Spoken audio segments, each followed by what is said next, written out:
Hello, beautiful soul, and welcome to the Live Fully Now podcast with me, your host, Shannon Ryan. This is a place where we discover how to go from merely surviving to thriving. In today's episode, I am so excited to introduce to you one of my best friends, Orange Peel Moses, and we are going to talk about how to really live life out loud in color, in our radical self-expression, and really living life as art. So I'd love to welcome Orange Peel. Welcome. I'm so excited to have you. I'm excited to be Well, here. first of all, we have to tell the listeners what amazing outfits we're wearing right now and how somehow we both are rocking awesome sweaters today. Sweater buddies. Yeah, so Orange Peel has on, of course, a sweater with oranges on it I'm with not wearing Chanel. and mine is true to me and all the colors of the rainbow with a pegacorn on it. Totally normal. I think it's a Pegasus. Pegasus, same, same. So, first question I have for you is what is lighting you up most in this season of your life? This season. Well, as your audience may or may not know, I have been delivering and performing singing telegrams for almost 20 years now. I think it's 18, 19 years, something like that. And I have long wanted to expand the ripple effect and I call it collateral sunshine that happens with singing telegrams and document it more thoroughly for a larger audience. And so finally, we are actually working on that. We wrote and recorded a theme song, and we are now shooting a TV pilot for streaming TV platforms about singing telegrams called Special Delivery. It's so exciting. I want to hear I want to hear the intro song. Give us a little sneak peek of what it sounds like. uh, I guess I'm singing it a cappella because I don't have Yeah. my ukulele handy. I'm a singing telegram your buddy sent me, and this might not go as planned. You got a special delivery. Yay. Oh, I love it. I'm so excited for all of this magic that's unfolding in your life. It's such an honor to witness you fully living in your magic, and I'm so blessed to be a part of it. It's an honor to be witnessed by you. So, I'd love for you to answer and tell us a little bit about what got you to this phase in your life. What are some of the struggles, the obstacles that you've overcome along this path, and how you really got to embodying your fullest expression, your truth, and your name, Orange Peel, where that came from? That's a number of questions Yeah. packaged into what seems like one question. I My parents named me after an actor, so I think that planted the seed really at a young age and got me started thinking about what it would be like to be a performer of some sort or to be an actor. And I went through different phases. I remember thinking about being a cartoonist when I was young. And then when I was about 14, I saw a fellow 14-year-old play an original song in a talent show at a church camp in Estes Park, Colorado. And it Mm. was an original song. He was playing it on the piano. And I was already studying music. I was already writing poetry occasionally. And that's when it clicked in my head, even though it seems common sense and obvious that people write songs and people write lyrics and people write music and put them together. When I was 14 and I saw this fellow 14-year-old perform a song that he'd written, that's when it clicked for me that I write poetry. I play music. I could technically write songs if I wanted to. Mm. That was a big that was a significant moment in my career trajectory because I started actually thinking about that seriously and got serious about learning guitar and started practicing writing poetry on a regular basis and just started working towards the goal of writing songs. And within a year or two, I was writing rudimentary songs. Mm. And I was also around the same time, I had noticed that orange was not a very popular color. And I started to wonder why that was. And I started to collect orange things. And when I went to college a few years later, I, the summer after my freshman year in college, I read about miniature orange trees in a magazine article. And at the end of the magazine article, it talked about color psychology and color therapy. And it Mm. just really dabbled into that subject matter. But it mentioned that orange was the color of eternal youth, and that it was an appetite stimulator, and that it was a mood enhancer. And immediately I resonated with all those things. I couldn't see any reason why I wouldn't continue on this path of loving orange and brightening my life with the color. And soon after that, my sophomore year in college, I was playing in a coffee shop at CU Boulder, and I was wearing orange, and someone that was at the show came up to me afterwards and told me that they had something that they I needed to see. And they showed me this orange peel sculpture that had been made by sushi chefs in Boulder. And we ended up going to the sushi restaurant and watching these sushi chefs make these orange peel sculptures in between making sushi and using little garnish and little fish eggs to decorate them. And I think immediately I wondered if I could teach myself how to do that. And soon after that, I went back to the house that I grew up in Ordway, Colorado, in Southeast Colorado.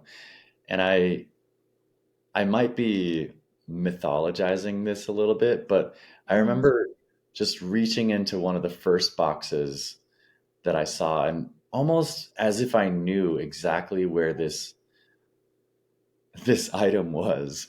I reached out into this box and pulled out my dad's yellow Tupperware citrus peeler that he'd used to peel grapefruits when I was a kid. And I started peeling oranges and making art out of oranges. And I think I kind of picked up the basics of what those sushi chefs were doing within 2 or 3 tries. Wow. And I just kept doing it. And eventually I got sharper, more precise citrus peelers, and I just kept doing it. And a few years later, after that, I was about to graduate college or had just graduated college, and I was napping one day, and I woke up from a daydream, and the name Orange Peel Moses was in my head from the dream, and I ended up adopting that alias. Like orange peel Moses ever since. Yeah. And I think that answered at least one of your questions. Now you might have to remind me what the other ones were.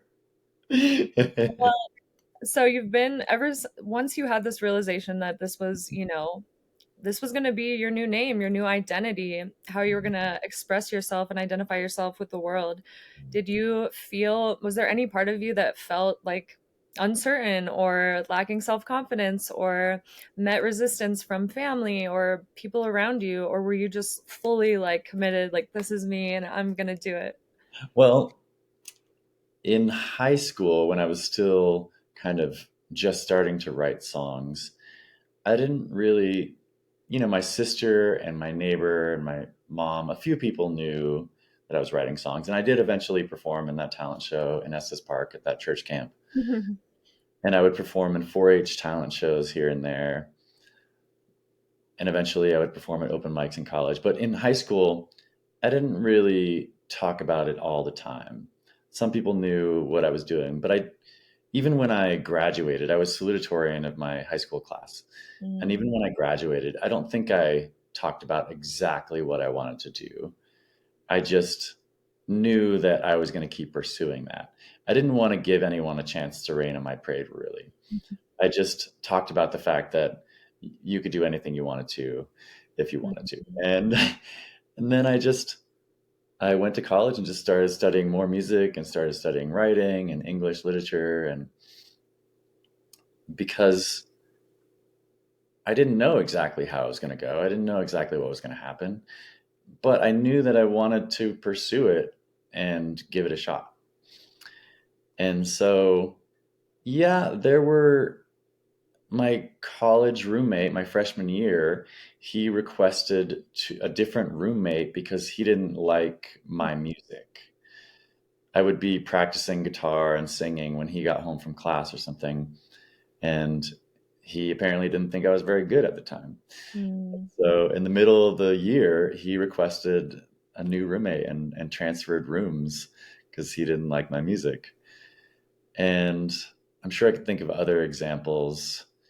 My dad, the first time my dad came to see me host an open mic at CU Boulder, I remember going to the back of the room in between performances or whatever, and my dad said something like, "What are you doing?"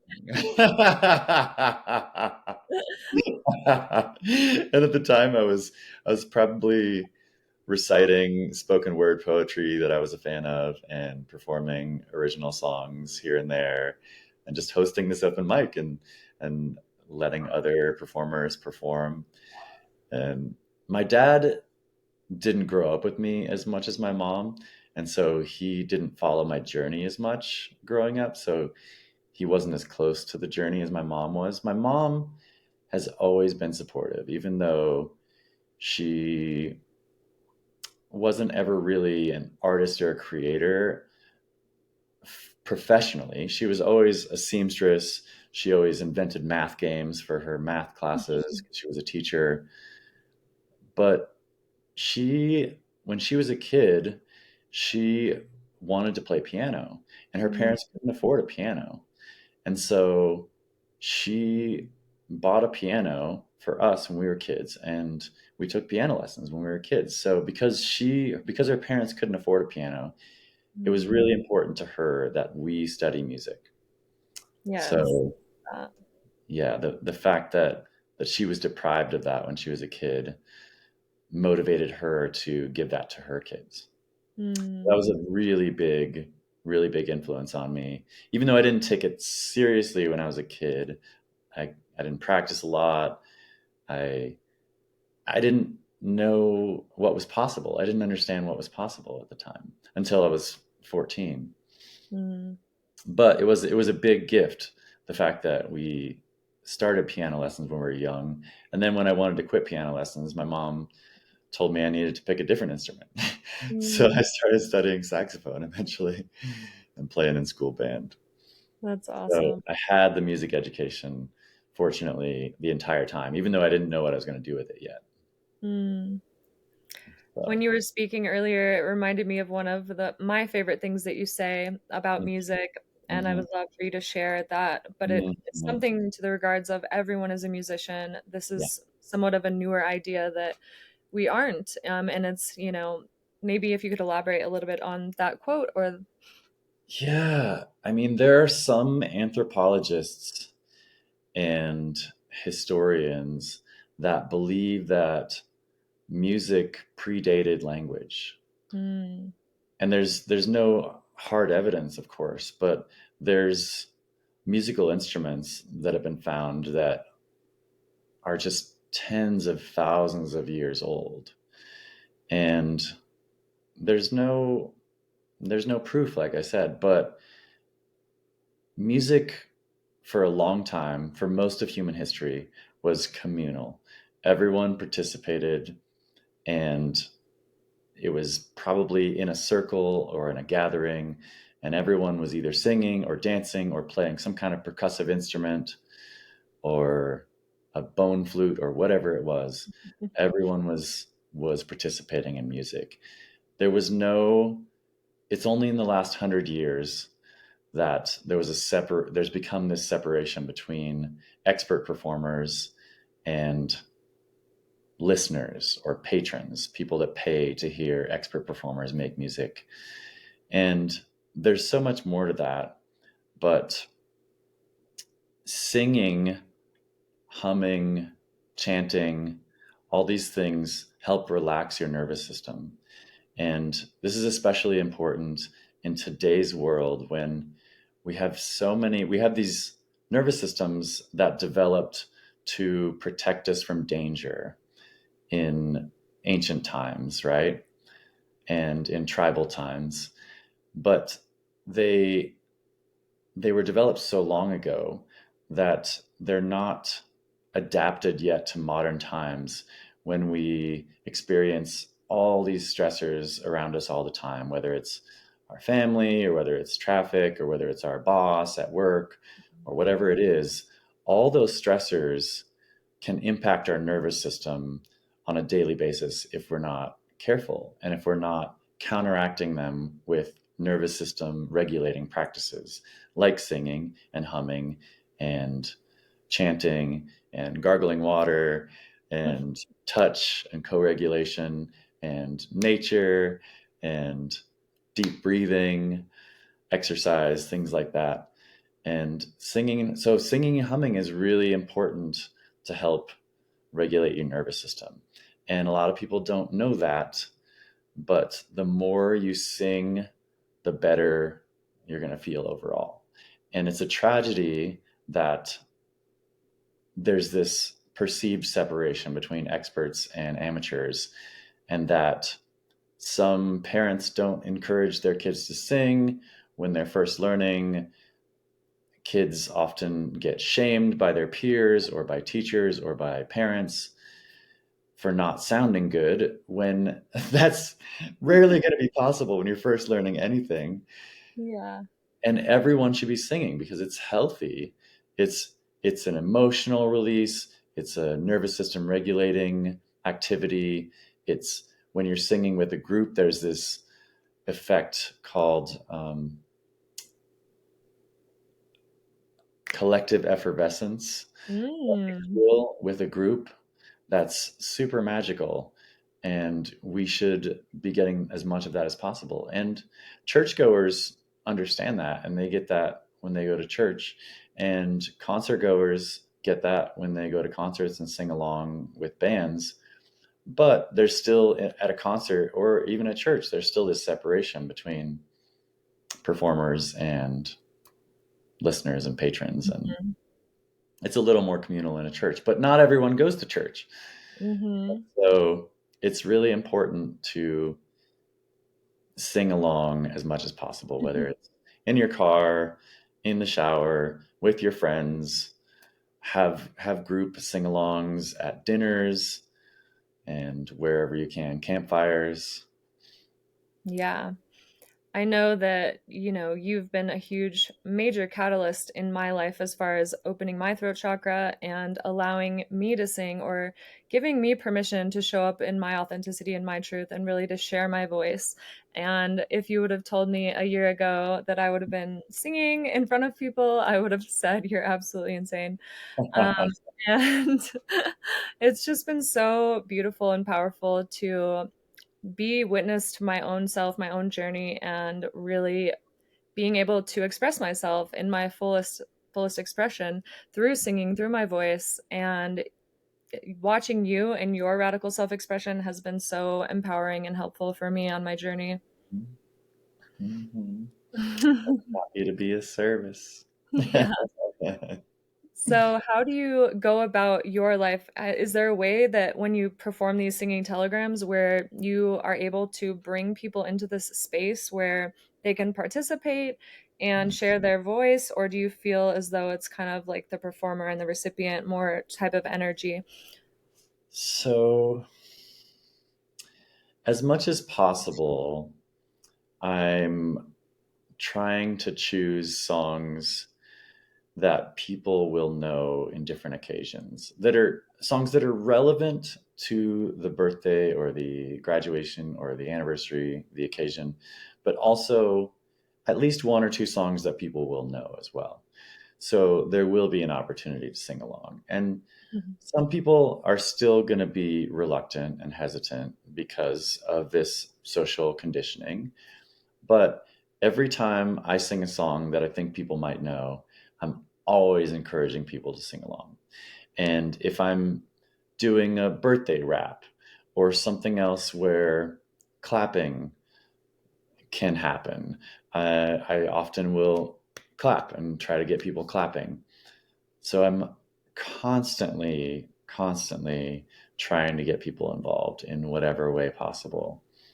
And because I believe so passionately in the power of group music performance and group music community and sharing and Mm.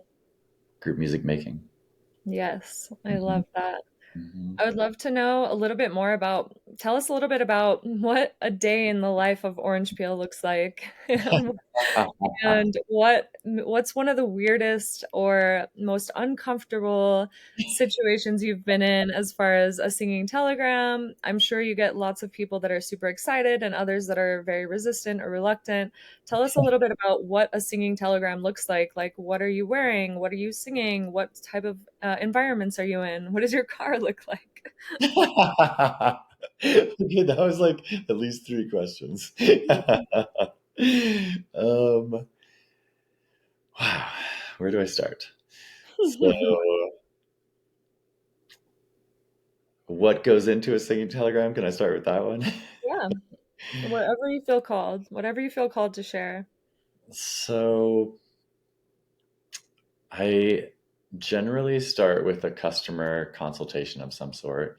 Customers find me via the internet or via referrals or via local news clips.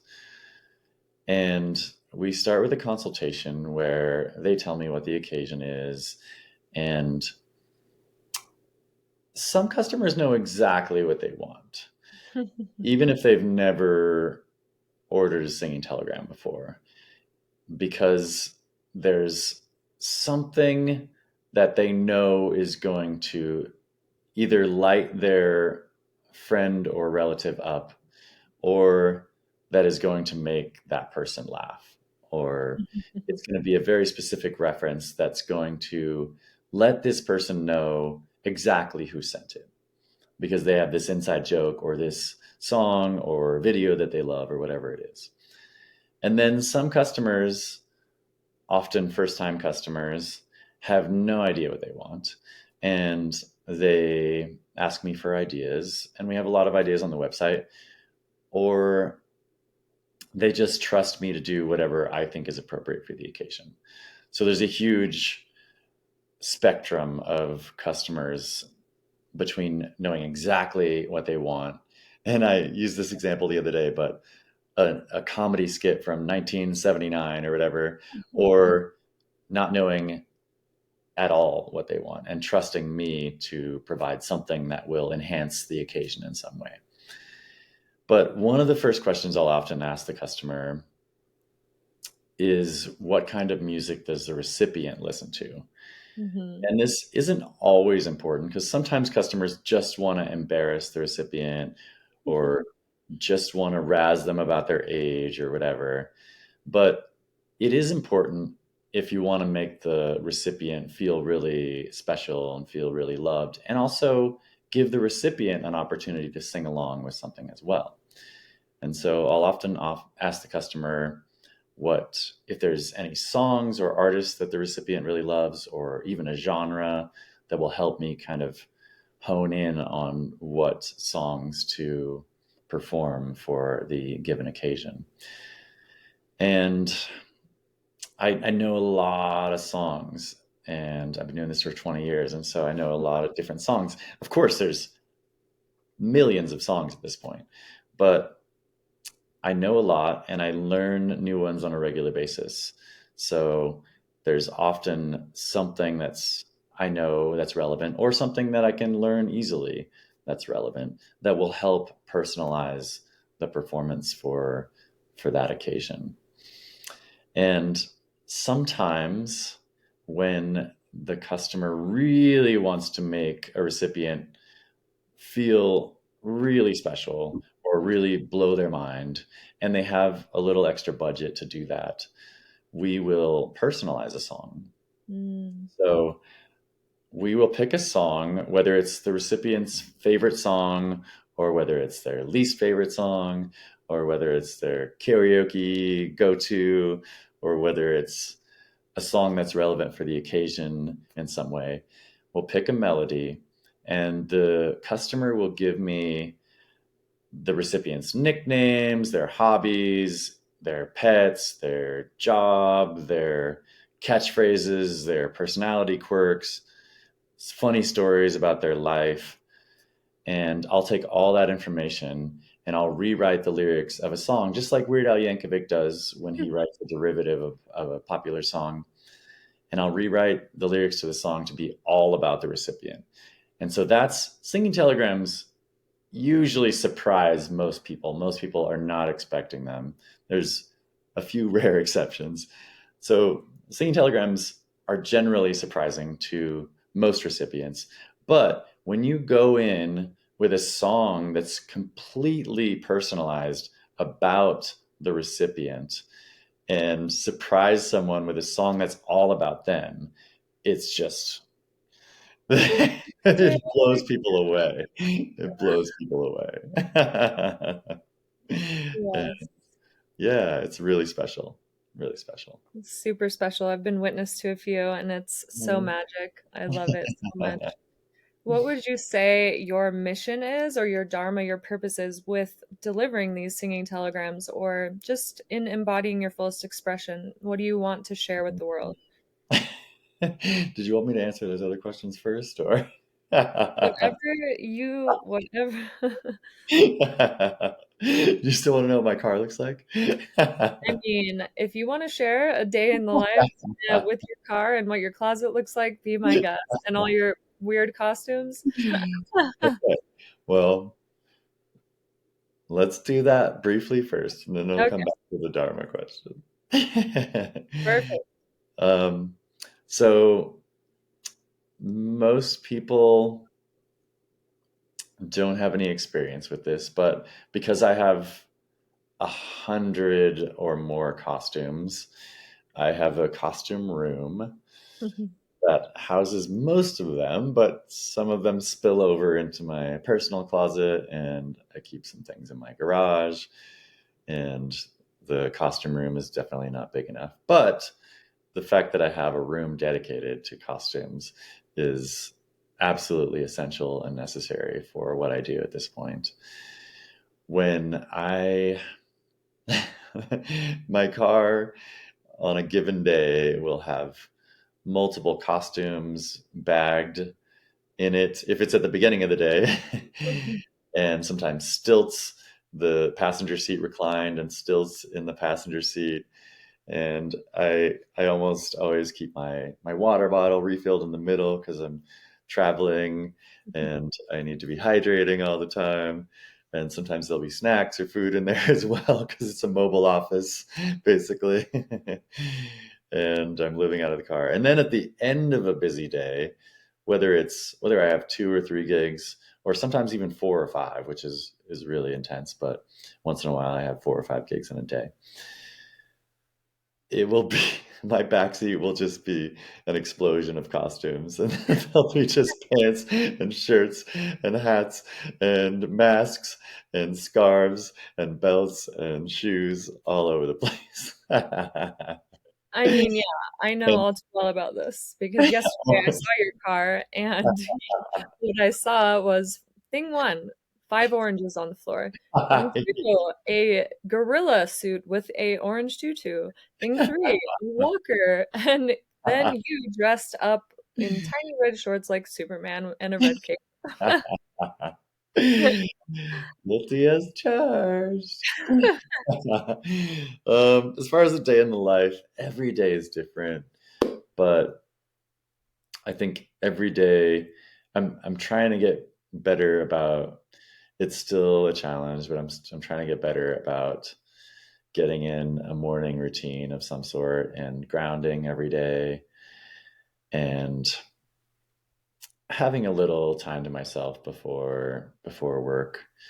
But I'm still working on that. But Mhm. every day generally involves some sort of music rehearsal or sometimes writing lyrics or responding to customer inquiries or communicating with customers on the phone or via text, and then traveling, packing costumes, packing my car. Every day, almost every day involves packing my car, unpacking my car, packing my car, unpacking my car, and uh, and then traveling to different gigs all around Denver and Boulder and surrounding areas. And sometimes I'm packing and unpacking stilts from my garage for stilt performance gigs and circus gigs. Well, and then what else? I'm sure there's other activities that I'm not thinking of. I have more self care practices these days than I used to, whether it's breath work or cold plunge and sauna and things like that help me take care of my physical body more than I used to, because I am so passionate about what I do. It's it's easy to kind of landslide into this workaholic state. And so that's what I've been trying to counteract in recent years more. And yeah, it's a constant balance to try and balance even things that you're really passionate about with your self care and your health and Yeah, things like super that. important. So, and then I forgot what the other question was you asked earlier, but we can talk about Dharma now if you Oh, want.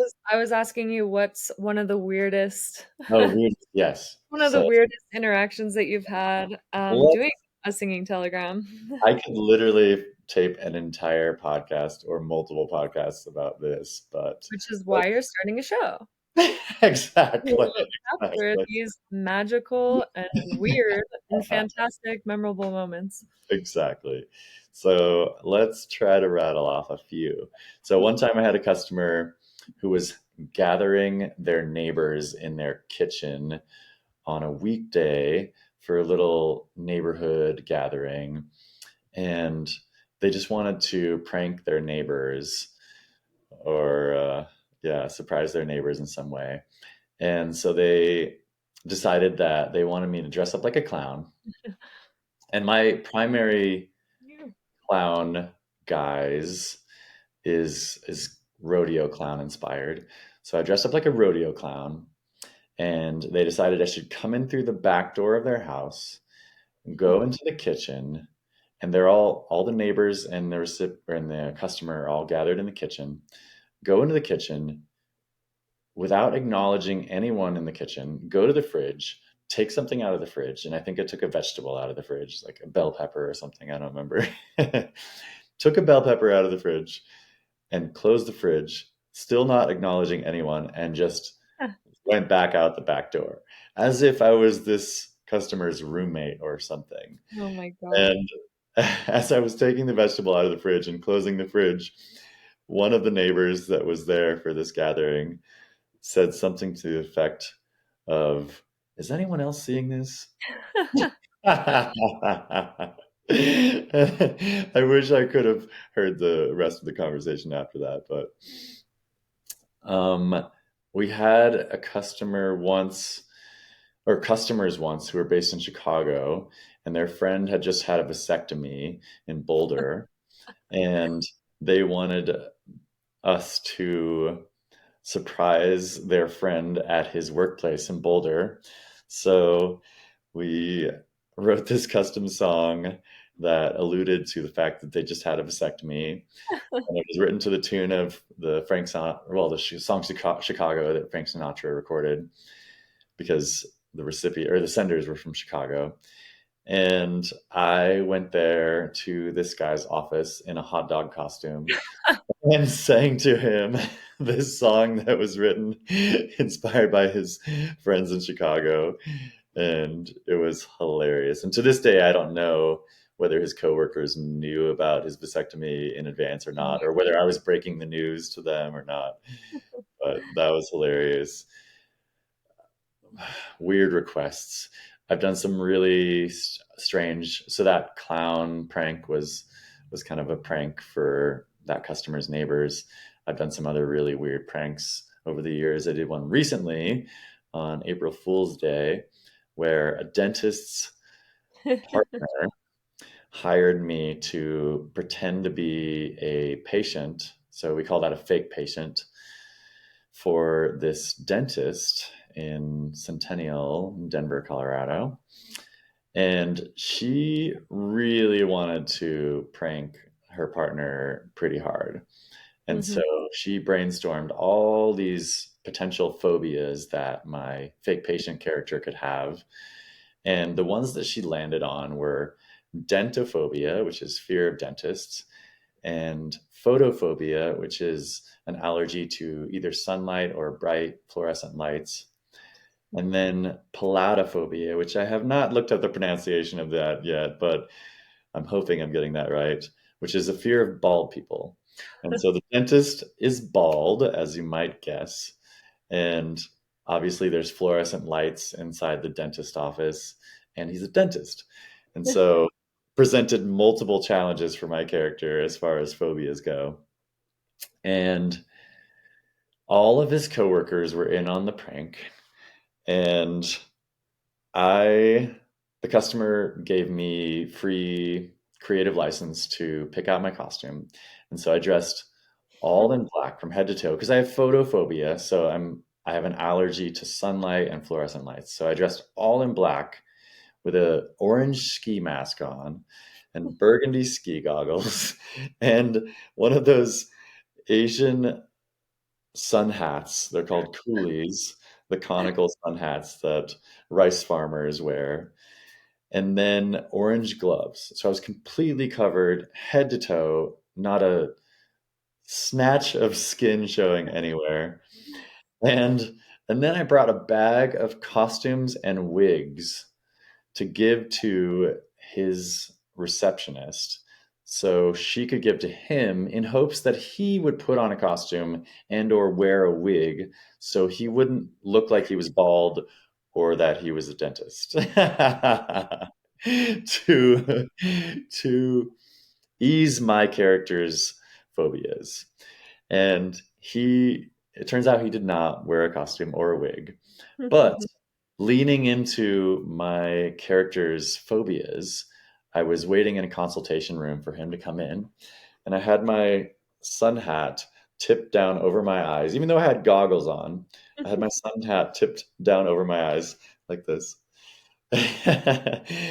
So I couldn't even make eye contact with him at all. So he couldn't see my eyes at all when he came in the room. So he came in the room probably pretty confused and weirded out to start from the beginning. And he sat down and he asked me what was going on. And I said, well, I don't know how much your staff has told you about me, but I have a debilitating fear of dentists. So it's really important that you not act like a dentist. And then I asked him if he had gotten the teeth that I'd sent him in the mail, because apparently some teeth had arrived in the mail recently from someone named M. Gilbert. And that's what my character's name was, Mike Gilbert. And he said he hadn't gotten them, but I had a plaster mold of some teeth sitting on the table as a prop that I brought with me just in case. And then I asked him if he could sing to me while I examined my teeth to ease my nervous system, to soothe my nervous system. And he said no, but he could refer me to another dentist who could sing to me, which I thought was hilarious. Hilarious. And then I said, well, maybe I can sing to myself to soothe my own nervous system while you examine my teeth. Then he told me he would be back. He left, And the consultation room was right near the front office reception area. And I could hear him whispering with his coworkers. And I couldn't understand everything he was saying, but I got the gist. I had the feeling that he did not want to treat me. He thought I was weird, and he was weirded out by me, freaked out by me, and he didn't want to treat me.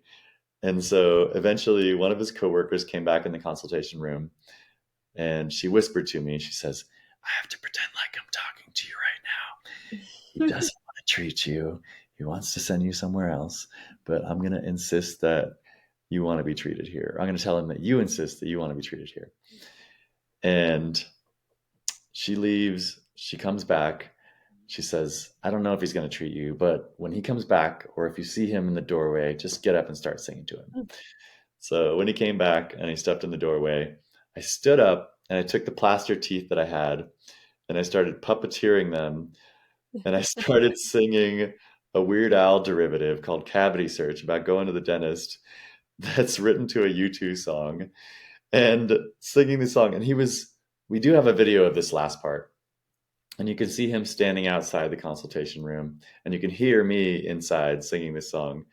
And he's just speechless and kind of dumbfounded because he still thinks I'm a patient, and he doesn't understand why I'm singing, and he's never heard this song before either.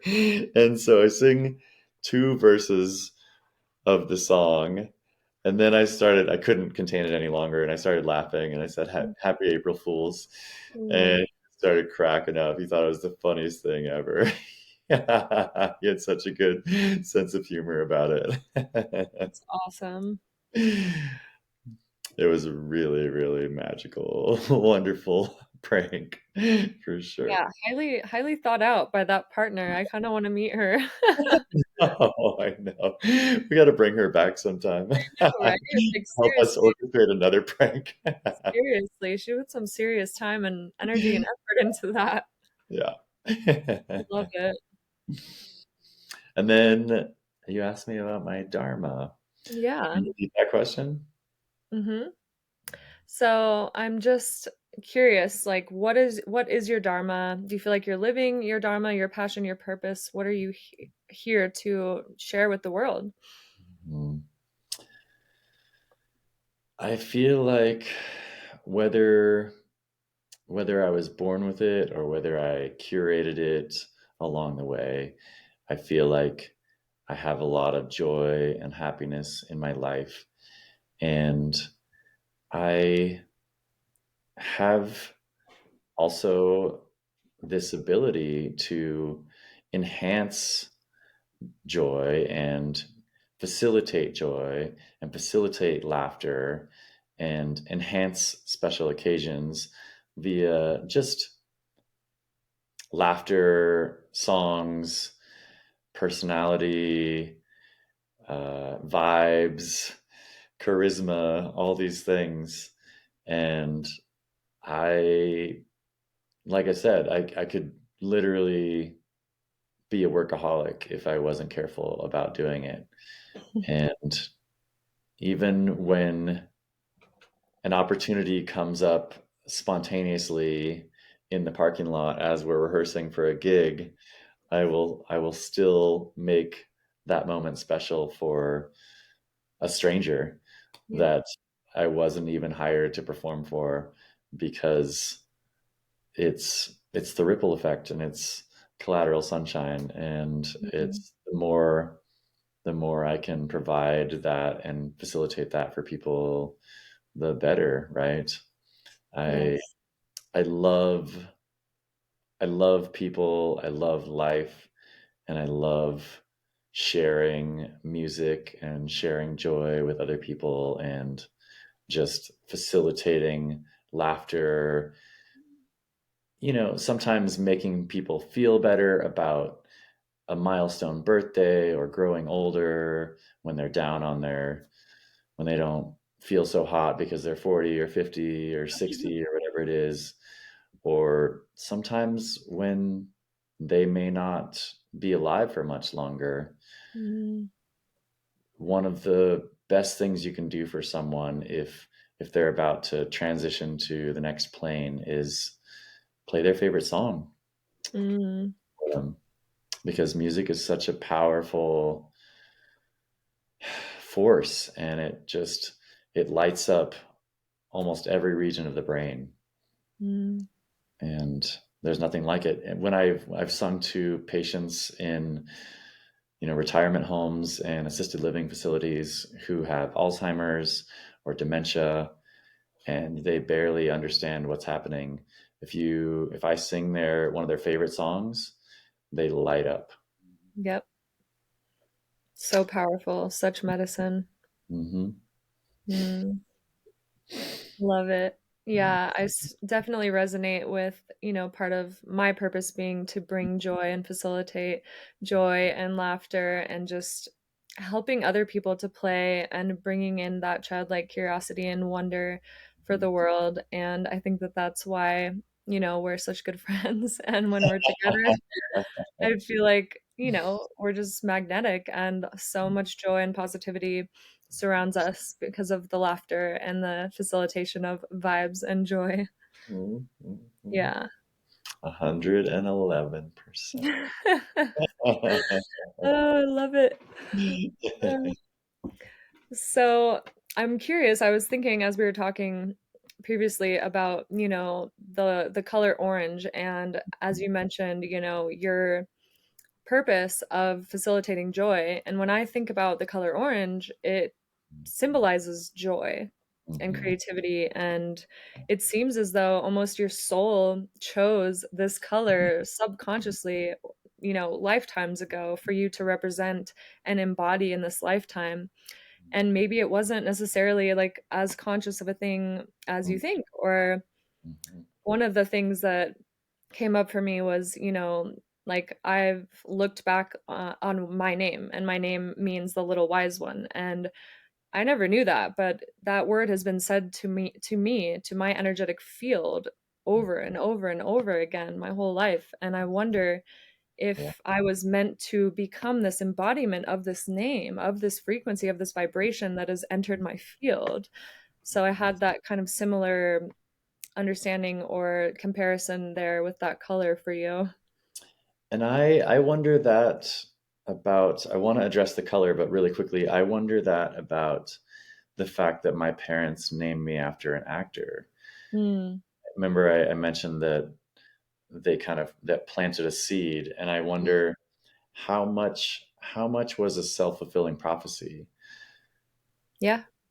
Obviously I could have, allegedly I could have chose differently, but it feels it feels so predestined and Hmm. so much like fate and kismet that Yep. my parents named me after an actor, which got me thinking about performance at a young age. And eventually I realized I was capable of that and chose that path. Hmm. And yes, orange. Yeah, I mean, everyone relates to color differently, of course, but yellow and orange are without a doubt two of the most mood enhancing colors. And I think that when I noticed in high school that people didn't wear orange very often, unless they were Broncos fans or fans of some sports team that used the color orange in their color scheme. I think part of that is that a lot of people are unhappy and they Hmm. don't want to be reminded that they're unhappy. And then another part of that is that a lot of people lack self confidence and are insecure. And Hmm. in order to wear a bright color, you have to be, you have to be confident. You have to have some confidence about what you're doing. And I didn't really realize that in the beginning. My intuition just led me there. But as I mentioned, orange is considered a mood enhancer. It's considered the color of eternal youth. And that could be partially because of its association with oranges, which have vitamin C, which vitamin C is an immune system booster. So the stronger your immune system is, the longer you're going to live, ideally, or you know what I mean. Logistically. Mm. And yeah, so it's it's definitely orange is definitely very complementary to what I do Mm, because it's a bright color. My goal and my dharma is to brighten people's day and brighten people's lives. And so the brighter I can be personally, color wise, the more that aligns with everything else I'm doing, yeah, performance wise and vibe wise. yeah. It's so interesting to think about, and it's something, color has always been so important to me, and I could never choose one color, which is why I got the name Rainbow Bright at Burning Man, because I love all of the colors of the rainbow. And, some days I feel really drawn towards blue, and some days, pink, and some days yellow. I love them all, but I love all of the vibrancy and the variety of really expressing yourself in this way through fashion, through clothes. And I wonder what our lives would be like if we were able to match the expression and the vibration that we have and we see inside of our soul with the way that we express ourselves exteriorly to the world. Like, what type of different interactions would we have? Who would we meet? What direction would our life go? I'm curious if you've experienced any of that since you've been living in alignment by wearing this color, and how that's kind of manifested for you.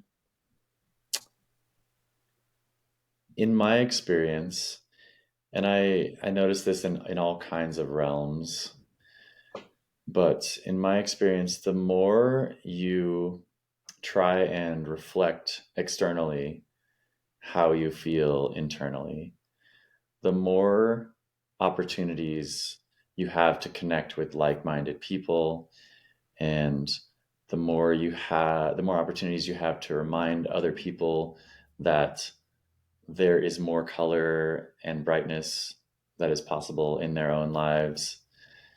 And I think that, ultimately what matters is what's inside. But because we are humans who experience the world through our senses, a lot of people base a lot of what they see and feel on what they can see and hear and in the world.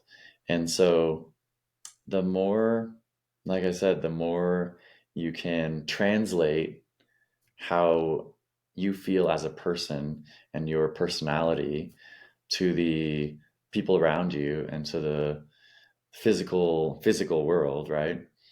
The the more connected you can be with other people who share similar beliefs, and the more you can invite other people to do the same.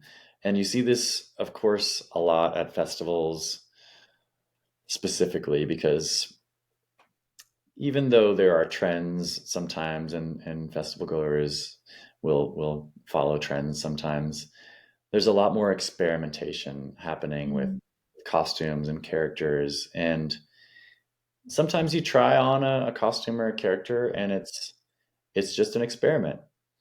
And then also, most people don't think or talk about this very much, but we all have different aspects to our personality. And that's when you talked about feeling different colors on different days. That's those could be different aspects of your personality that you're relating to on different days. mhm, And I think that the more we acknowledge the fact that we are multifaceted beings, we're not just one person and one personality. We exist in multitudes. We contain multitudes, as I think mhm, Walt Whitman said. And there's there's an opportunity to express all of those characters on different days and for different occasions and for different experiences. And I think that that's really healthy. I think it's mhm, really healthy. And I think that that's, I have this theory that that's one of the reason why a lot of actors are so fulfilled and content and happy because they have so many opportunities to explore different aspects of their personality and different characters and empathize with different kinds of people and also travel, which is really helpful for that as well, as you know. Yeah. Hmm. But the trick is, or the key is, not to get lost in the roles or the characters and to have a firm, grounded sense of self that is Hmm. stable on the ground so that you can, associate with all the different facets of yourself and play with all the different versions and the costumes, but always coming back to that self and that home within yourself. Because I know a lot of, actors get lost in the character and lost in the role, which leads to, Yeah, disassociation and unfulfillment and all of that. yeah. Method acting. Yeah. Mhm. Yeah. There's a great there's a great Netflix documentary about Jim Carrey when he was playing Andy, what's his name? The weird comedian from the late 70s, early 80s. Man on the Moon is the movie where Jim Carrey Sure. plays this comedian. But there's a great documentary that shows a lot of behind the scenes of Jim Carrey playing this character and completely method acting and getting lost in the character. Mhm. And obviously Jim Carrey, he is a brilliant human and really thoughtful, inspired individual. And he didn't lose himself. But in that moment when he was playing that character, he definitely lost himself for a little while. Yeah.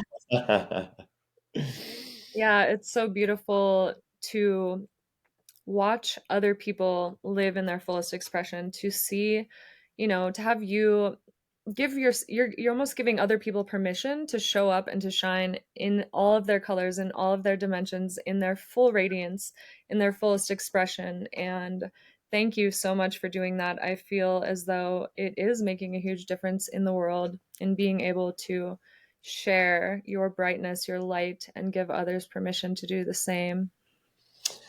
It reminds me of a quote that I really love. A unicorn doesn't worry about what other unicorns will think of it. It just sparkles. Yes. Oh, I love that. It's so good. Amazing. So, so good. So, one more question before we end here.